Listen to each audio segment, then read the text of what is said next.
그러면 오늘 2023년 4월 23일 주일 예배 깨어있으라 두 번째 시간입니다. 이 말씀을 이제 지난주에 저희가 나눴고 오늘 두 번째 시간인데요. 이 말씀을 나누기 전에 제가 한 가지 좀 우리가 이 말씀을 좀 대하는 우리의 마음가짐에 대해서 좀 생각했으면 좋겠어요. 이따가 제가 설교에도 그런 내용이 나오겠지만은 그런 내용이 나오겠지만 저희가 이제 수요일 날도 예배 드리면서 이제 뭐 그 사도행전 보시면은 제자들이 이렇게 성령을 받고 설교를 하는데 그 내용들이 다 죄와 회개 이런 내용입니다. 그래서 사실은 성경을 자세히 보면 회개에 대한 내용이 굉장히 많이 나옵니다. 근데 사람들이 그런 것들을 이렇게 기피하거나 아니면 교회가 또 그냥 모였으니까 그냥 서로 이렇게 좀 힘이 되고 격려가 되고 위로가 되는 얘기들을 좀 하고 나면 기분도 좋잖아요. 갈 때도 마음이 편하고. 그러니까 그런 이야기와 메시지에 주목을 하다 보니까 사실 때때로 성경에서 정말로 중요하게 강조하고 있는 내용들을 그냥 이렇게 지나치거나 중요하게 여기지 않을 때가 많아요. 그래서 제가 여러분들한테 의도적으로 그런 설교를 드린 게 아니라 지금 사도행전 설교를 들어보신 분들은 알겠지만 다 그런 얘기가 계속 반복해서 성경은 나오고 있거든요.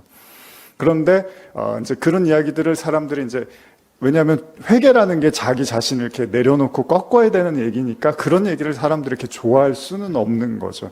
그럼에도 불구하고 그런 메시지가 중요한 이유를 제가 한 가지 말씀드리면 오늘 본문도 그렇지만은 이 열천이의 비유도 그렇지만 만약에 여러분 뭐 이제 시험으로 제가 비유를 하면 여러분들이 만약에 수학능력 시험, 수능을 보는 사람들이에요. 근데 제가 여러분들을 이제 가르치는 사람인데 제가 여러분들한테 연습 문제를 제시를 하는데 아주 여러분들이 시험 보면 100점을 맞을 수 있는 문제만 계속 내주는 거예요. 그러면 여러분들의 기분은 좋죠. 그날 시험 봤는데 90점, 100점이 다 나온 거예요. 그래서 문제가 그렇게 어렵지 않구나라고 했는데 그렇게 계속 반복적으로 그런 문제만 냈는데 진짜로 수능날 딱 가서 시험 문제를 봤더니 완전히 이 격차가 너무나 큰 거를 알게 되면 여러분들은 굉장히 당황을 하실 거예요. 이 구원과 성경의 복음의 얘기가 그렇다는 거예요. 하나님이 말씀하시는 구원에 대한 이야기는 굉장히 중요하고 무겁고 어떻게 보면 강렬하고 진지한데 우리는 그냥 100점, 90점 맞는 이야기들만 계속 듣고 싶은 거예요.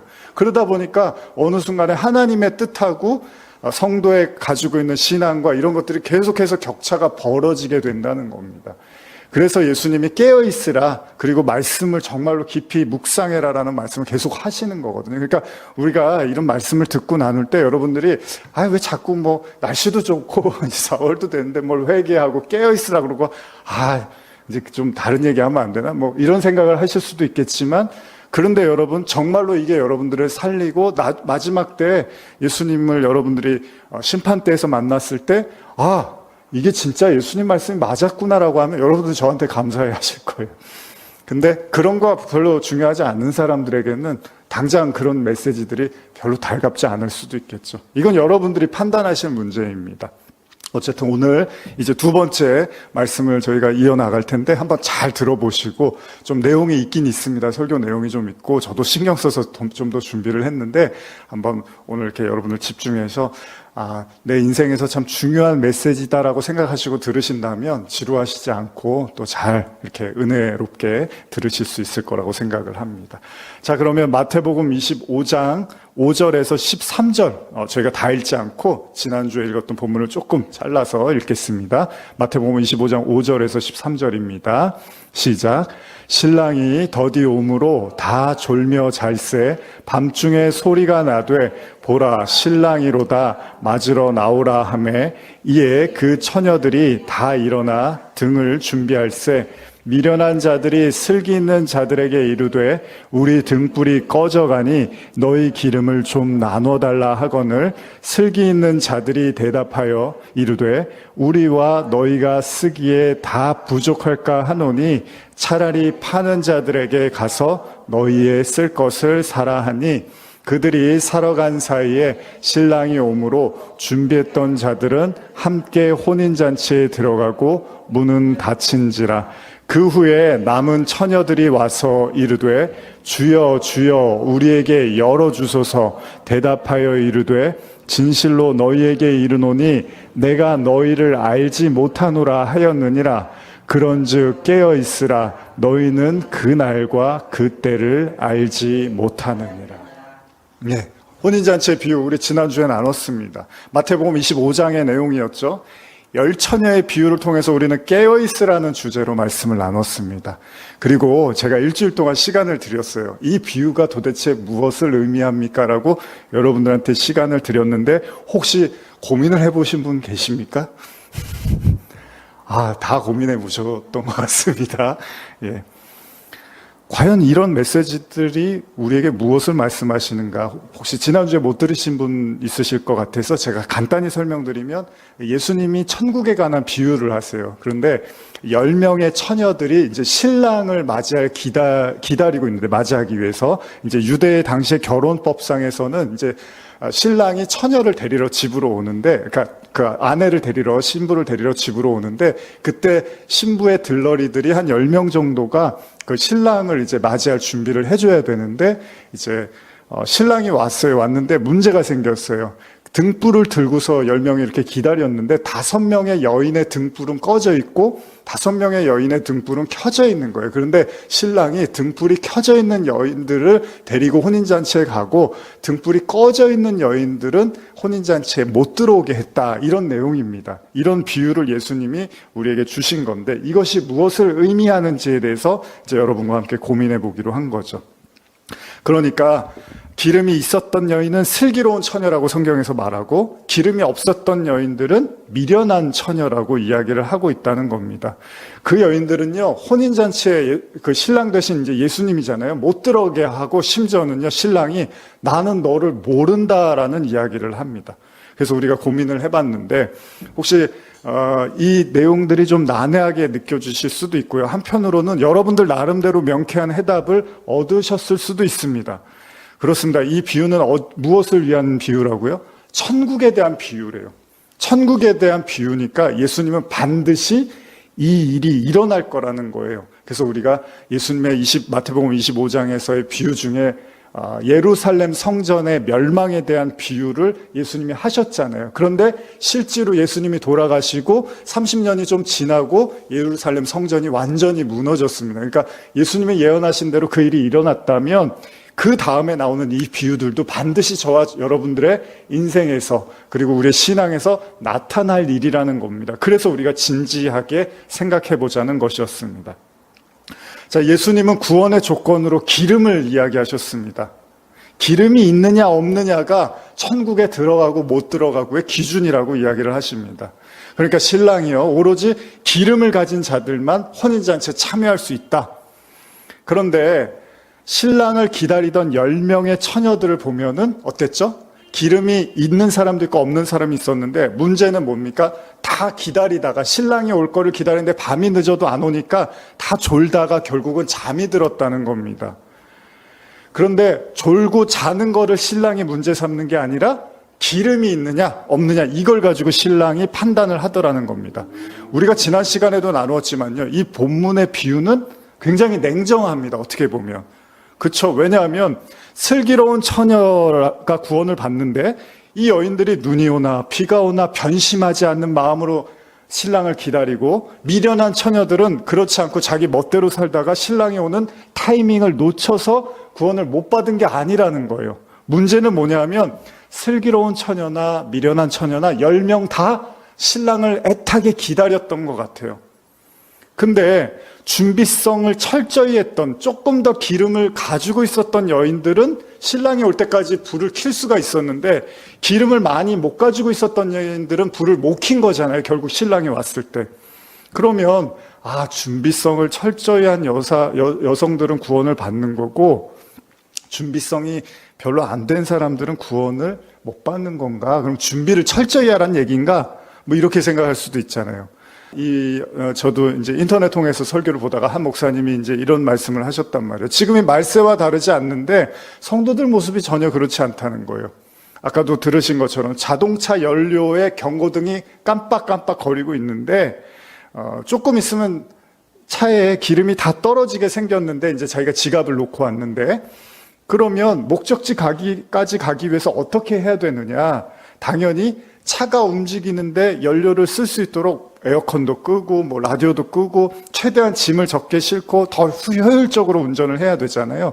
근데 그런 거를 전혀 신경을 쓰지 않는다는 겁니다.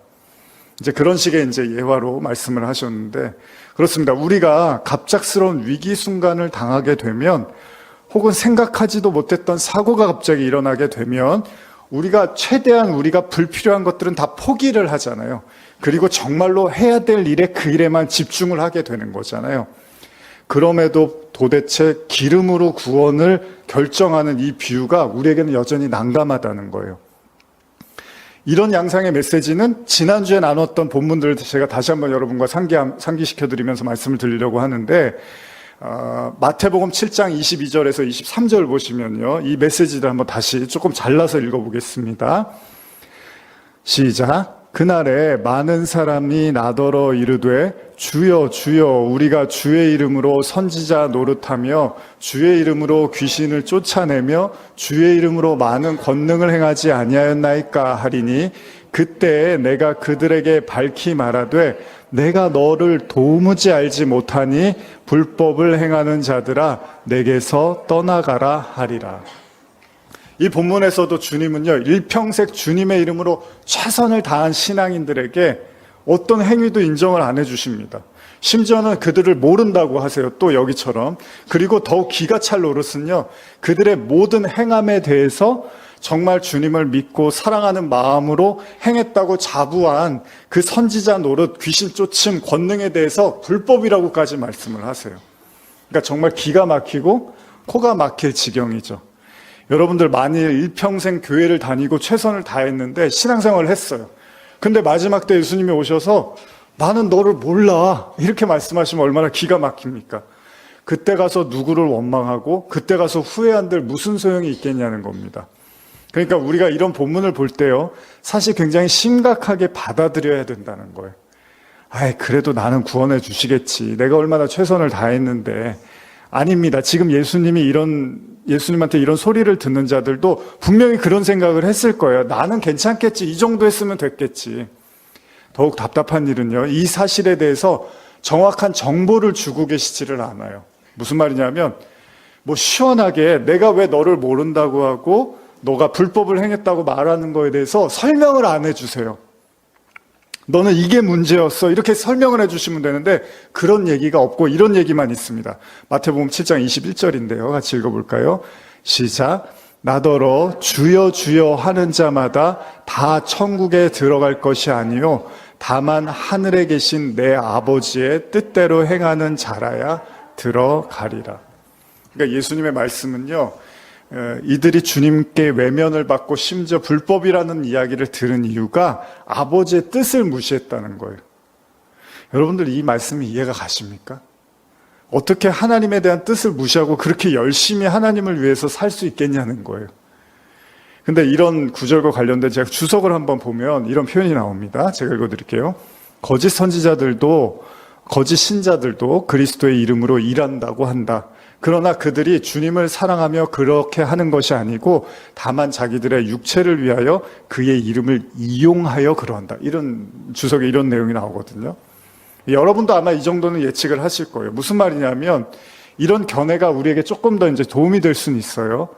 이런 관점에서 보면요, 마지막 때 심판 때 주님께서 모른다, 너는 불법을 행했다라고 심판을 받는 사람들의 특징이 뭐냐면 주님을 자신들의 유익을 위해서 이용했다는 거예요. 이용한다. 여러분, 이용한다는 말이 무슨 뜻이죠? 사전을 보면 두 가지 의미가 있는데, 첫째는요, 필요에 따라서 이롭게 쓴다는 말이고요.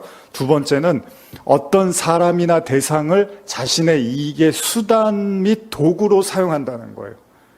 그러니까 평생 주님의 이름으로 사역한 사람들이 예수님께 심판받는 이유는 주님을 수단과 도구로 이용해서 자신에게 이득이 되게끔 하려는 것이었다는 거예요. 문제는요, 이들이 예수님께 떳떳하게 자신을 변호하잖아요. 아, 내가 주님을 위해서 이렇게 많이 했잖아요 라고 하는 걸 봐서는 악의적인 건 아닌 것 같아요. 의도적으로 이용하려고 한 건 아닌 것 같은데, 그럼에도 예수님은 그들의 중심을 아주 낱낱이 드러내신다는 겁니다. 그러니까 이들의 신앙의 목적은요, 예수님을 이용해서 자신들이 돋보이고 싶었고 사람들에게 인기와 명예를 얻고 싶었고 또 훌륭한 사람이라는 칭찬과 존경을 받고 싶었다는 겁니다. 그들의 내면에 그 인간이 갖고 있는 그 탐심 있잖아요. 욕심을 성취하는데 예수까지 이용하고 싶었다라고 볼 수 있다는 겁니다. 이게 잘 이해가 안 가실 수 있어요. 우리가 지난주에 나눴던 열처녀의 비유와 같은 그 계속 당황스러운 성경의 이야기가 또 나오죠. 그게 뭐죠? 고린도전서 13장이죠. 한번 읽어볼까요? 고린도전서 13장 2절 3절인데요. 시작. 내가 예언하는 능력이 있어 모든 비밀과 모든 지식을 알고 또 산을 옮길 만한 모든 믿음이 있을지라도 사랑이 없으면 내가 아무것도 아니요. 내가 내게 있는 모든 것으로 구제하고 또 내 몸을 불사르게 내줄지라도 사랑이 없으면 내게 아무 유익이 없느니라. 자, 여기서도요, 바울이 뭐라 그러죠? 인간이 할 수 있는 최고의 신앙 덕목을 나열을 해요. 근데 그걸 다 해도 사랑이 없으면 종이 조각, 휴지 조각에 불과하다고 이야기를 합니다. 근데 여러분과 제가 순순히 이 말씀에 동의를 할 수 있냐는 거예요. 아니, 예언을 하고요, 산을 옮기는 기적을 행해요. 그리고 자기의 모든 걸 다 팔아갖고 구제를 해요. 그리고 심지어는 자기 몸을 불사르게 내어줄 수 있대요. 근데 그런 사람한테 어떻게 사랑이 없다고 말할 수 있냐는 거예요. 제가 대학생 때부터 이 구절을 굉장히 관심 있게 봤거든요. 설교도 많이 했지만 여러분들 과연 동의가 되시냐는 거예요. 이렇게 엄청난 희생과 헌신을 하는 사람한테 사랑이 없다고 비아냥거릴 수 있겠냐는 거예요. 그럼에도 불구하고 바울은 그런 사랑이 없어도요, 충분히 이런 행동을 할 수 있다고, 이런 사랑이 충만해 보이는 행동을 할 수 있다고 지금 말을 하는 거예요. 여기서도 명확하게 그 사랑의 실체가 무엇인지를 잘 설명해 주고 있지는 않습니다. 결국 여러분, 이런 말씀은 평생 자신은 하나님을 사랑하고 이웃도 사랑한다고 생각하면서 최선을 다해서 행동을 했는데 마지막 순간에 갑자기 하나님이 너는 사랑이 없어. 그래서 그 모든 행위는 인정받을 수 없어 라고 심판받아야 된다는 기가 막힌 상황이 될 수 있다는 겁니다. 참 어렵지 않습니까? 저는 지금 여러분들에게 그래서 너무 진지하게 생각해 보시라는 거예요. 만약에 여러분과 저도 열심히 평생을 신앙생활을 다 했는데 예수님이 마지막 때 딱 보고 난 너 몰라.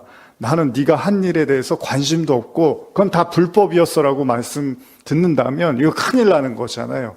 이건 굉장히 중요한 예수님의 말씀입니다. 종말에 대한 말씀이고요. 정말로 예수님의 말씀처럼 예루살렘 성전이 AD 70년에 무너졌습니다. 결국 우리에게 다가올 수 있는 말씀이라는 겁니다. 만약에 여러분들이 이 말씀을 들으면서 시큰둥하시면 크게 두 가지 이유일 겁니다. 하나는 성도의 구원 자체에 대해서 별로 관심이 없거나 믿지 못하거나, 두 번째, 아니면 이미 나는 구원받았다고 너무나 확실하거나, 이 둘 중에 하나일 겁니다. 우리가 여기서 한 가지 중요한 사실을 발견하는데요. 그거는 구원을 결정하는 사람과 구원을 받는 사람의 차이입니다. 그러니까 구원을 결정하는 주님이 중요시 여기시는 것에 대해서 구원을 원하는 성도들이 잘 모르거나 지나쳐서 헛발질을 할 수 있다는 거예요. 소위 이것이 구원의 길이라고 열심히 달렸는데 그만 삼천포로 빠져버린 거죠. 운전해 보신 분들 잘 아시겠지만 차에 내비게이션 있잖아요. 내비게이션. 이거 키면 이제 길까지 내가 원하는 목적지까지 잘 안내를 해주잖아요. 예전에 제가 면허 따고서 예전에 말씀드렸던 것 같은데 면허 따고 얼마 안 돼서 그때는 내비게이션이 나온 지가 얼마 안 됐을 때인데 지방의 그 한적한 수련원에 이제 강사로 가게 됐어요. 근데 그 수련원 장소가 산속 깊은 데 있었어요. 그리고 이제 숙소는 저는 다른 곳에 있었고요. 그래서 이제 집회를 하러 갔는데 큰맘 먹고 이제 막 벌벌 떨면서 초보 운전인데 이제 차를 끌고 산속으로 갔습니다. 길은 잘 모르지만 이제 내비게이션이 있으니까 철석같이 믿고 간 거예요. 그래서 집회를 잘 마무리를 하고 이제 다시 숙소로 가려고 내비게이션을 켜고 이제 늦은 밤에 이제 지방의 도로를 막 가고 있는데 뭔가 좀 이상한 느낌이 드는 거예요. 분명히 아까 오던 길이 이 길이 아닌 것 같은데 자꾸 뭔가 다른 길로 가는데 가다 보니까 나중에 이제 산을 들어가면서 올라가더라고요, 차가. 그 길이 이제 조금 있는 길로. 그래서 그냥 쫓아갔는데 나중에 이렇게 산 중간 정도 되는데 어떤 집이 한 채가 나오는 거예요. 밤 늦은 시간에. 그러니까 갑자기 소름이 돋는 거예요. 그래서 차를 세웠는데 갑자기 인기청이 들더니 어떤 할아버지가 거기서 이렇게 나오시는 거예요. 갑자기 제가 놀래갖고, 근데 그분도 놀라셨을 거예요. 밤에 누가 왔나. 다행히 이제 인사드리면서 이래서 잘못 온 것 같다 했더니 길을 다시 안내해 주셔서 차를 돌리고 이제 갔습니다. 여러분, 잘못된 길을 굉장히 열심히 간 거예요. 그 내비게이션만 믿고. 믿을 게 내비게이션밖에 없으니까. 근데 요즘은 이제 워낙 내비게이션이 잘 돼 있어요. 그래서 크게 실수할 일들이 별로 없으실 겁니다. 근데 여러분도 잘 아시지만 내비게이션에 설정된 주소를 여러분 이탈해서 차가 달리면 어떡하죠? 경로를 이탈하였습니다. 계속 이 얘기가 계속 나오죠. 다시 그 원래의 길대로 갈 때까지. 끝까지 얘기해 줍니다. 기계니까. 어쩌면요, 성실히 차를 운전했는가 보다 더 중요한 사실이 있다면 여러분과 제가 믿고 달리는 그 내비게이션이 정확한지를 의심해 볼 필요가 있다는 겁니다. 여러분, 이단들도요, 되게 열심히 해요. 정말 열심히 해요. 예. 정말 열심히. 정말 모든 걸 바쳐요. 그래서 그냥 다 완전히 망해버리는 거예요.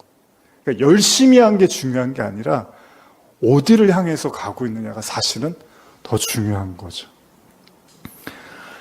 제때 그 업데이트를 하지 않은 내비게이션은 헛걸음을 치게 만들 수도 있습니다. 우리가 지금까지 나누었던 심판의 순간, 그러니까 우리를 당황스럽게 하는 그런 구절들을 이제 또 하나 살펴보면요. 사무엘상을 보면 여러분 이제 예전에 사무엘 말씀을 떠올려 보시면 하나님께 버림받은 왕이 있었죠. 왕인데 하나님께 버림받았어요. 하나님이 세워주셨는데 사람들이 원해서 세워주셨는데 하나님이 다시 버린 왕 사울에 대한 이야기가 나오는데 한번 이야기 나눠보겠습니다. 사무엘상 15장 2절 3절입니다. 시작.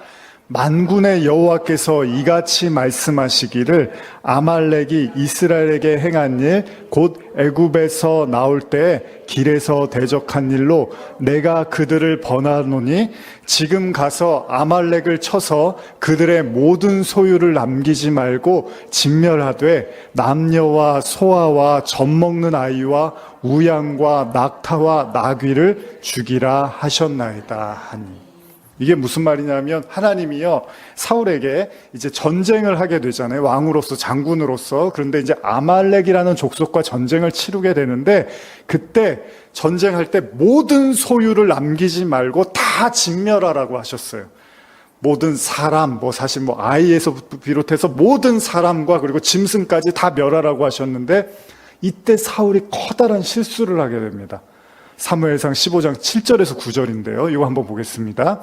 사울이 하윌라에서부터 애굽 앞 술에 이르기까지 아말렉 사람을 치고 아말렉 사람의 왕 아각을 사로잡고 칼날로 그의 모든 백성을 진멸하였으되 사울과 백성이 아각과 그의 양과 소의 가장 좋은 것 또는 기름진 것과 어린 양과 모든 좋은 것을 남기고 진멸하기를 즐겨 아니하고 가치 없고 하찮은 것은 진멸하니라.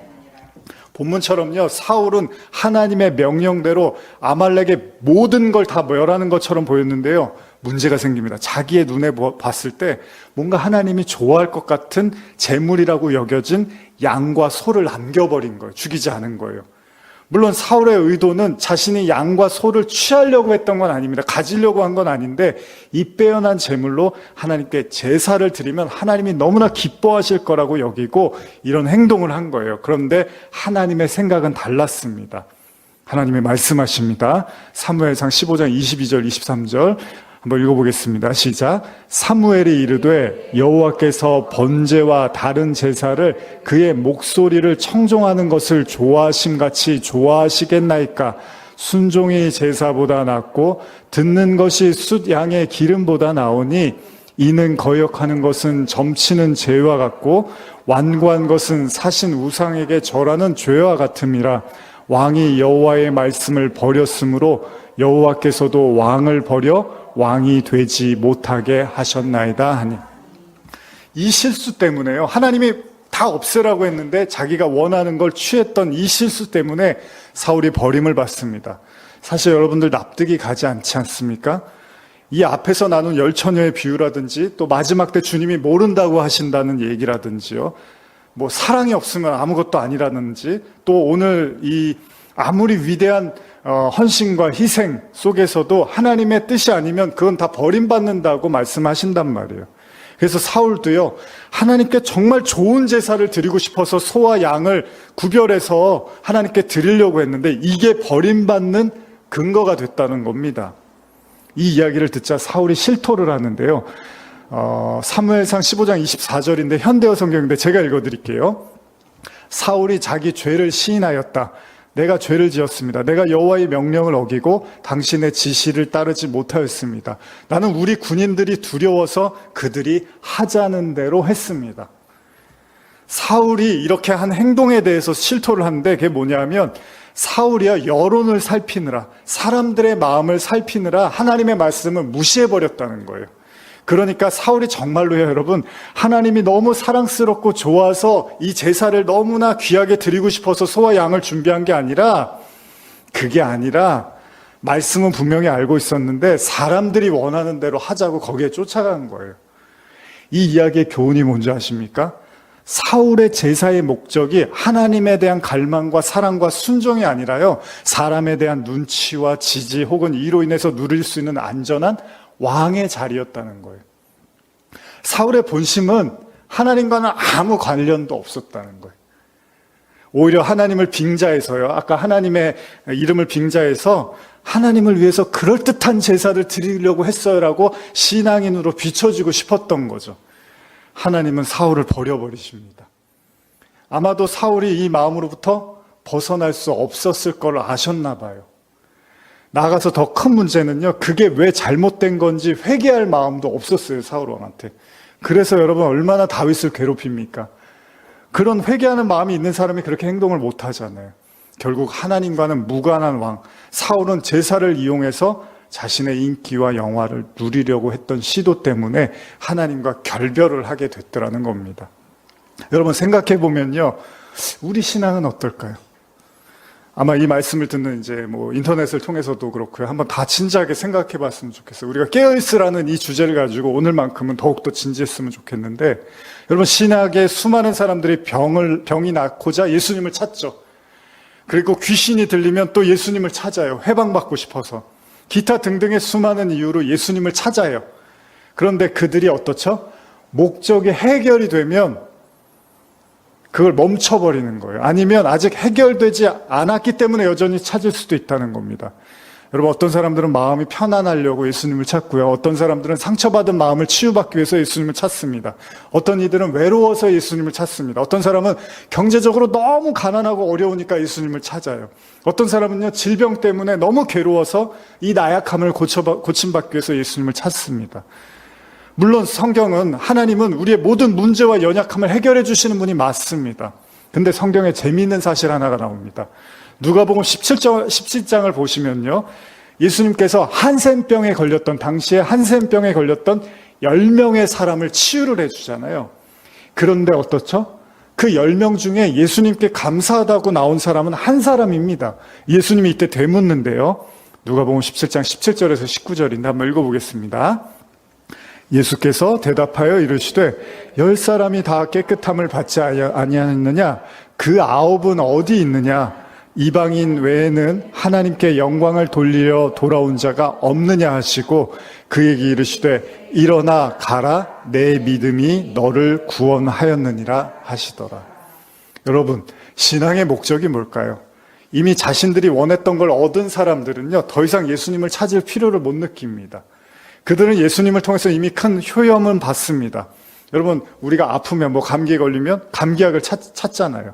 근데 감기에 나았어요. 그럼 이제 그 약이 더 이상 필요하지가 않잖아요. 또 감기에 걸리면 이제 그때서야 우리가 약을 찾게 되겠죠. 모든 병이 다 그렇잖아요. 내가 아플 땐 그 약이 필요한데 낫게 되면 이제 그 약은 더 이상 필요가 없는 거예요. 어쩌면 예수가 필요한 사람들은 예수의 효용 가치가 있다고 믿는 사람들, 다시 말해서 예수가 자기에게 이익이 된다고 믿는 사람들은 아쉬울 때는 예수님을 찾을 거예요. 그런데 어느 정도 효과를 보게 되면 아니면 그닥 큰 효과를 보지 못한다고 판단되면 더 이상 예수를 찾아야 될 필요를 못 느낀다는 거예요. 많은 사람들이 교회를 떠나는 이유가 이런 거 아니겠습니까? 이미 예수님을 통해서 얻을 거 다 얻었어요. 혹은 예수님을 믿어봤자 별로 소용이 없는 것 같아요. 그러면 예수님이 더 이상 필요하지 않는 거죠. 그러나 인생에는 항상 수많은 난관과 문제들이 있잖아요. 우리는 어쩔 수 없이 또 예수님을 의지할 수밖에 없는 연약한 사람이잖아요. 안타까운 건요, 여러분, 잘 들어보세요. 성경은요, 예수님을 의지하고 찾았다는 사실만으로 구원이 주어지는 게 아닌 것처럼 보인다는 거예요. 왜요? 예수님이 뭐라 하죠? 나더러 주여 주여 하는 자가 다 천국에 들어갈 것이 아니라고 하셨어요. 그러니까 우리는 주여 내가 주님을 찾고 부르짖고 의지합니다라고 해서 그걸로 예수님이 구원해 주는 게 아니래요. 그럴듯한 제사를 드려서 하나님의 환심을 사려고 했던 사울 왕이나 분명 신랑을 기다렸던 5 처녀 모두가 좋은 결과를 다 맞이한 건 아니잖아요. 예수님께서 이들에게 호통을 치면서 모른다고 냉정하게 말씀하신 것으로 비춰봐서요, 예수님의 눈에는 어쩌면 이들은 거짓 선지자들처럼 예수님을 이용의 대상, 즉 이익의 대상으로 여겼을지도 모른다는 겁니다. 아마 제 설교를 들으시면서 아니 예수님을 이용할 거면 내가 뭐하러 교회를 나와? 뭐하러 내가 내 돈을 들이고 헌금을 하고 와서 뭐 봉사를 하고 이 시간 이거 여기 역 지나오면 등산 가려는 사람들 엄청 많잖아요. 이 시간에 거기 가 있거나 영화를 보거나 놀러 가지 왜 내가 예수님을 이용한다는 거야? 라고 생각하실 수도 있어요. 그런데 예수님이 그렇게 말씀하신 거예요. 나더러 주여 주여 한다고 내가 그거 받아주는 거 아니야. 너희가 나를 위해서 열심히 살았다고 내가 인정해 주는 거 아니야. 이런 얘기를 자꾸 하신단 말이에요. 그래도 나는 문제가 있건 없건 이렇게 예배도 안 빠지고 오랜 기간 신앙생활도 성실히 하고 있으니까 나는 아니겠지라고 생각할 수도 있습니다. 나는 예수를 이용할 목적이 전혀 없어. 그러니까 나는 천국에는 갈 거야. 지옥은 피할 수 있을 거야. 라는 생각을 할 수도 있을 겁니다. 분명히 여러분 기름을 준비하지 못한 미련한 5 처녀도 그런 심정이었을 거예요. 중요한 건요, 여인 모두가 다 예수님을 기다렸다는 거예요. 신랑을 기다렸다는 거예요. 자신이 가진 기름이 다 떨어진지도 모르고 이렇게라도 기다리고 버티면 결국 신랑이 와서 자기를 구원해 줄 거라고 생각했는데 그 예상이 빗나갔다는 거예요. 사실 우리가 자주 하는 말이 있습니다. 하나님은 사람의 마음의 중심을 본다는 말을 하시거든요. 그건요, 겉으로는 그럴듯하게 포장되어 있는 모습이지만 하나님은 마음의 끝을 꿰뚫어 보신다는 거예요. 사울 왕이요, 하나님께 좋은 제사를 드리겠다고 했을 때 하나님은 딴 마음을 품고 있는 걸 이미 다 보신 거잖아요. 때로는 우리 자신도 우리 스스로에게 속을 때가 있습니다. 제가 오랜 기간 인터넷 설교를 하면서 나름 이게 온라인 시대를 위한 최선의 선교의 방법이 아니겠느냐, 전도의 방법이 아니겠느냐고 나름 열심히 이제 노력을 기울이고 여러분들도 이렇게 기도해 주시잖아요. 근데요, 또 다른 제 모습은 설교의 조회수를 수시로 체크를 합니다. 설교를 올려놓고 조회수가 얼마가 나오지? 추천을 몇 명이나 하지? 이걸 제가 수시로 체크를 해요. 그러면서 제 나름대로의 그 노력에 비해서 기대에 못 미치면은 안타까워할 때도 많이 있습니다. 그러면서 제가 자문합니다. 그런 제 생각이 제가 오로지 순수하게 하나님을 위해서 복음을 전하기 위해서 이걸 하는가? 라는 정말 안타까움에서 내가 이 일을 하고 있는가라는 제 스스로 자문을 하기도 해요. 어쩌면 제 마음 한켠에도 이렇게 인터넷 설교가 많이 알려져 갖고 교회가 좀 부흥이 되고 사람들에게 좋은 설교를 한다는 평판을 듣고 싶은 건 아닐까, 그런 마음이 나한테는 전혀 없을까라는 생각을 하기도 합니다. 만일 저와 여러분들도 이제 기도해 주시지만 우리가 교회를 부흥을 꿈꾸잖아요. 근데 그게 여러분들이 너무 하나님을 사랑해서 정말로 이 영혼이 한 명이라도 여기 와서 구원받기를 너무나 갈망하는 마음으로 부흥을 꿈꾸십니까? 난 너무 하나님이 좋아. 이 하나님을 꼭 누군가 만났으면 좋겠어. 근데 하나님을 믿지 않으면 죽어가는 영혼이니까 여기 와서 꼭 살았으면 좋겠어. 이런 마음으로 여러분들이 부흥을 꿈꾸십니까? 아니면 교회 개척한 지가 이제 시간이 얼마 됐는데 이제 좀 사람이 와야 되는 거 아니야? 이런 마음으로 인과율의 사고로 그런 생각을 하시는 건 아닐까? 전혀 나는 아니다라고 아니다라고 말할 수 있겠는가라는 생각을 해본다는 겁니다. 때때로의 인간의 신앙은요, 하나님과 무관하게 흘러갈 수 있다는 거예요. 겉으로 보기에는요, 전적이기까지는 않지만 그래도 어느 정도 하나님에 대한 순수한 신앙을 밑받침에 두고 있는 것 같지만 우리 역시도 하나님에 대한 사랑이나 암보다는, 알고자 하는 마음보다는, 갈망보다는요, 우리 자신과 직결된 산적한 문제들에 대해서 이 효용 가치로서 신앙을 이용할 때가 많다는 거예요. 사실 인정하고 싶지 않지만 우리는 이것을 인정해야 합니다. 왜냐하면 제자들이 그랬잖아요. 아까 제가 내비게이션에 관한 말씀을 잠깐 드렸었는데, 요즘 이제 핸드폰은 워낙 잘 돼 있어서 그냥 자동으로 업데이트가 되지만 저는 이제 내비게이션을 따로 써요. 그게 편해갖고. 근데 이거 문제가 뭐냐면 업데이트를 주기적으로 해줘야 돼요. 이거 주기적으로 해주지 않으면 도로 사정이 바뀌었는데 내비게이션은 그대로 나온단 말이죠. 옛날 도로가.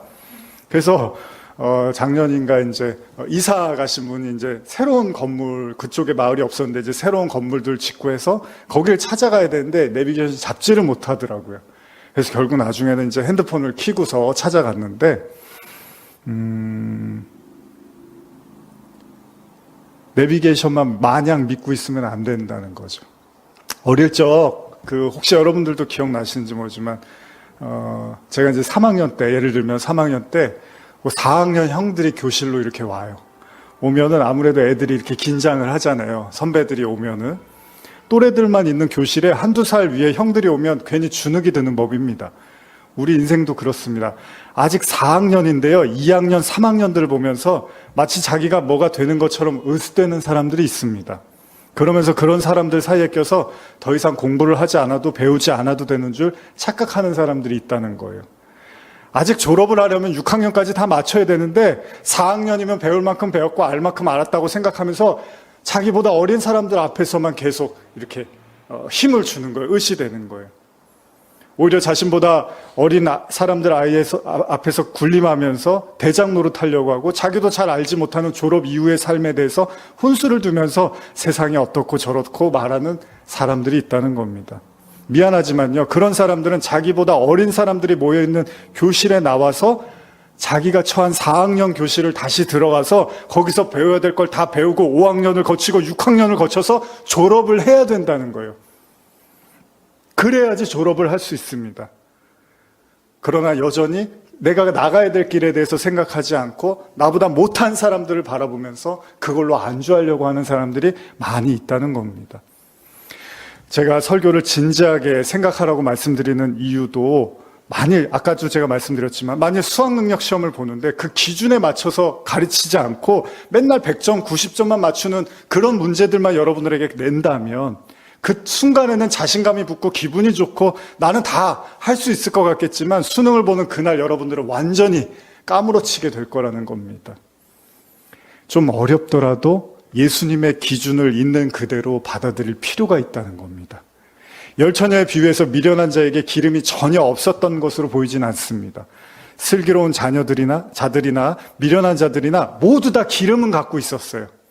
한번 말씀을 다시 읽어볼까요? 마태복음 25장 8절 9절입니다.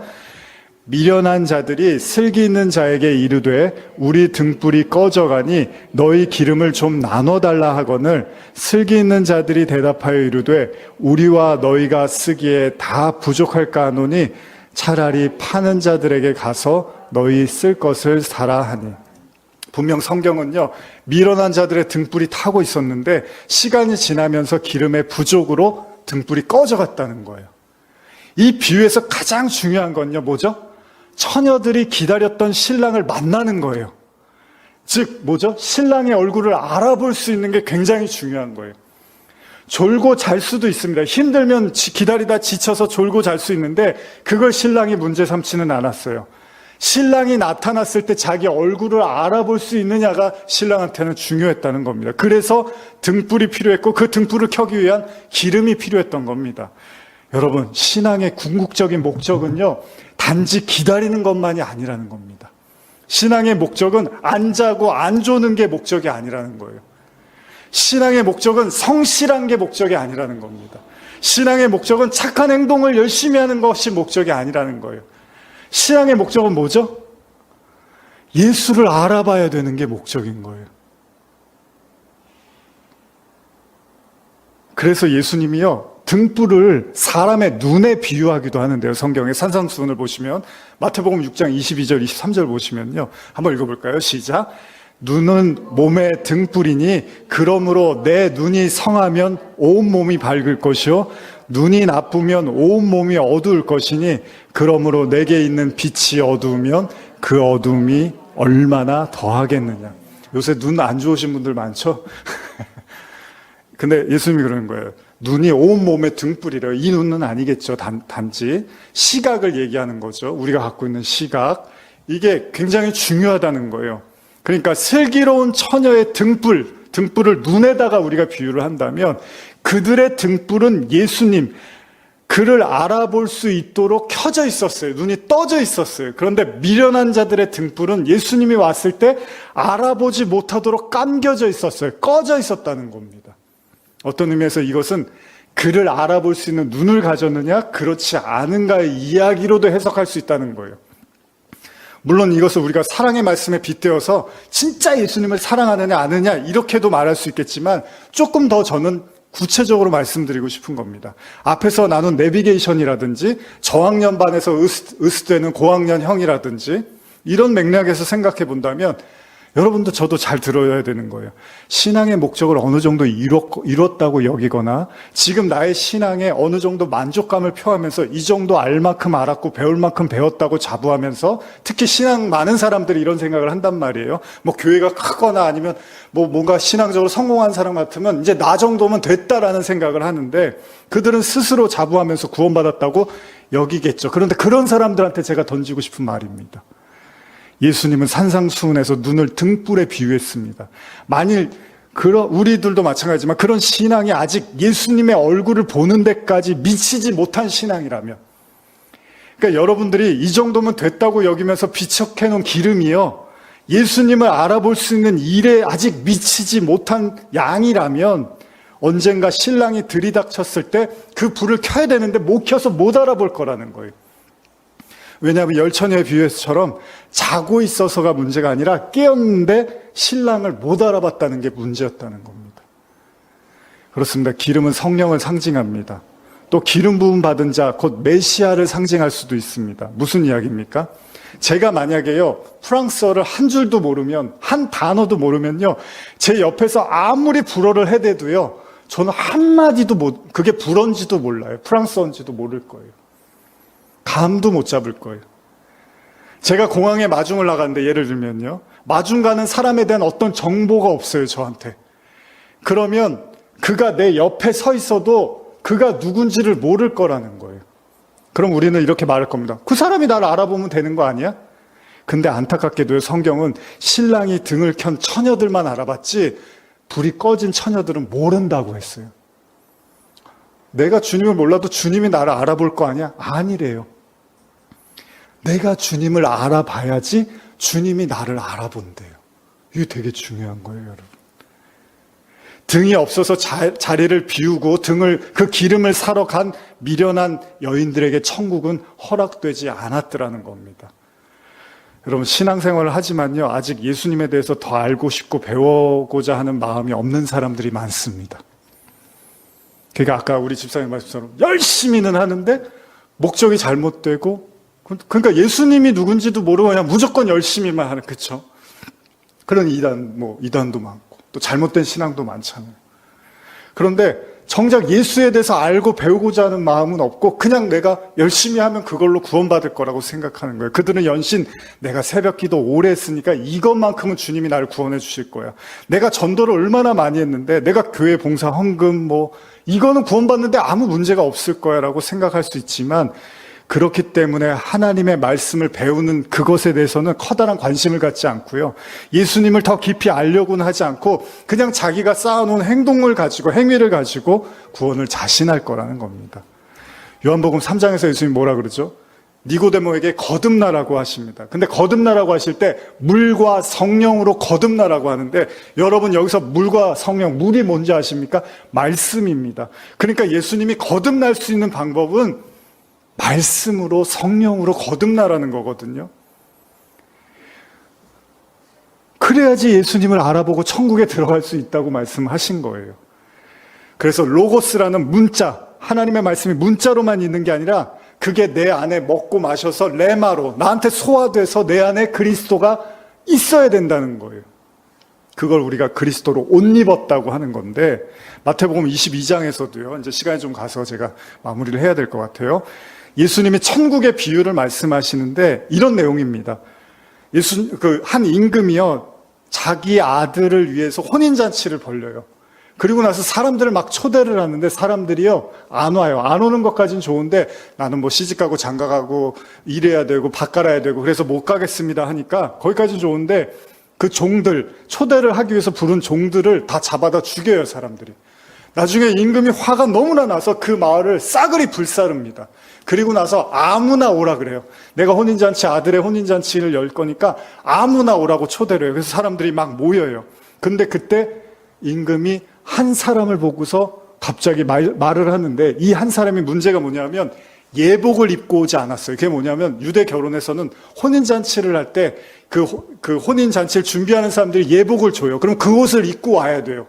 근데 그 옷을 입고 오지 않고 자기 옷을 입고 온 거예요. 이때 임금이 뭐라고 하냐면 마태복음 22장 11절에서 14절인데 같이 읽어볼게요. 시작.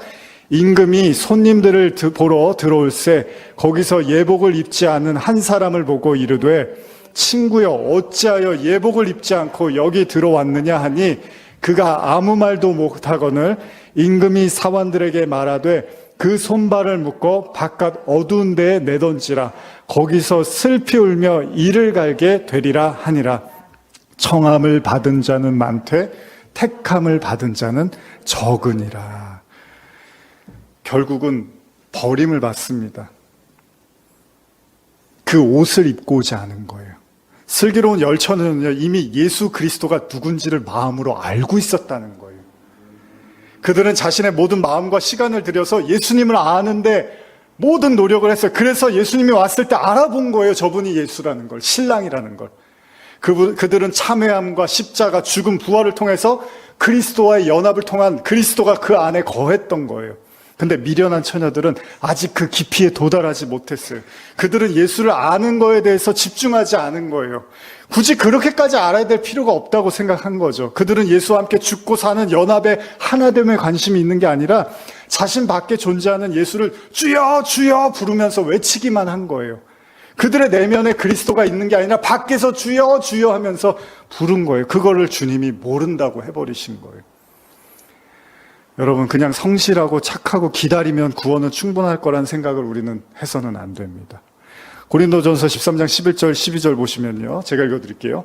내가 어렸을 때는 말하는 것이 어린아이와 같고 깨닫는 것이 어린아이와 같고 생각하는 것이 어린아이와 같다가 장성한 사람이 되어서는 어린아이의 일을 버렸노라. 우리가 지금은 거울로 보는 것 같이 힘이 하나 그때에는 얼굴과 얼굴을 대하여 볼 것이요 지금은 내가 부분적으로 하나 그때에는 주께서 나를 아신 것 같이 내가 온전히 알리라. 깨어있다는 건 뭐죠? 어린아이에 머물러 있는 게 아니라는 겁니다. 여러분, 그 신앙이 어느 시점에서 그냥 멈춰서 자라나지 않으면 그것이 우리에게 심판이 될 수 있다는 겁니다. 우물을 여러 번 파는 이유는 뭐죠? 물이 나올 때까지 우물을 파는 거잖아요. 예수님이 뭐라 그러십니까? 먼저 그 나라와 의를 구하라는 건 제일 먼저 여러분들이 해야 될 게 예수님이 누구이시고 그 예수님을 만나서 여러분들 안에 거하실 수 있도록 영접하고 받아들이는 것이 가장 중요하다는 겁니다. 주님은 언제 오실지 모르니까 깨어있으라고 말씀하신 겁니다.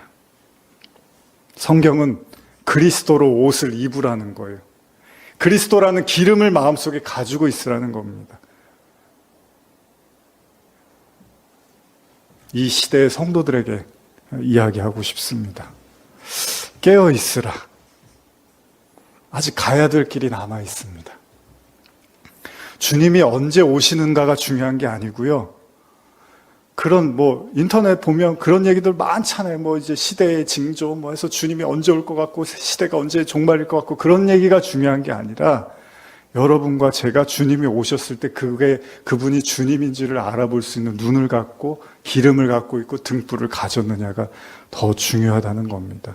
그리고 여러분들이 정말로 그 혼인잔치에 참여할 예복을 입고 있느냐가 더 중요하다는 것입니다. 여러분들의 신앙도 절대 멈춰 있어서는 안 된다는 겁니다. 그리고 절대 자부하고 자만해서도 안 됩니다. 정말 여러분들이 내 안에 그리스도가 계시다, 그 기름이 내 안에 있다라는 확신이 들 때까지 우리는 그 예수님을 아는 일에 게으름을 부려서는 안 된다는 겁니다. 때가 악합니다. 엉뚱한 곳에서 삼천포로 빠져서 모든 신앙과 힘을 낭비하는 수많은 사람들이 있습니다. 저와 여러분들은 그리스도의 장성한 분량까지 이르러야 됩니다. 아직 가야 할 길이 있습니다. 에베소서 4장 13절에서 15절 읽고 마치겠습니다. 시작. 우리가 다 하나님의 아들을 믿는 것과 아는 일에 하나가 되어 온전한 사람을 이루어 그리스도의 장성한 분량이 충만한 데까지 이르리니 이는 우리가 이제부터 어린아이가 되지 아니하며 사람의 속임수와 간사한 유혹에 빠져 온갖 교훈의 풍조에 밀려 요동하지 않게 하려 함이라.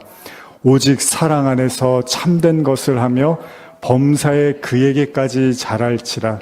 그는 머리니 곧 그리스도시라.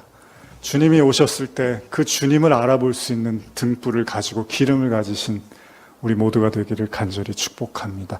우리 말씀을 생각하며 잠시 기도하시겠습니다.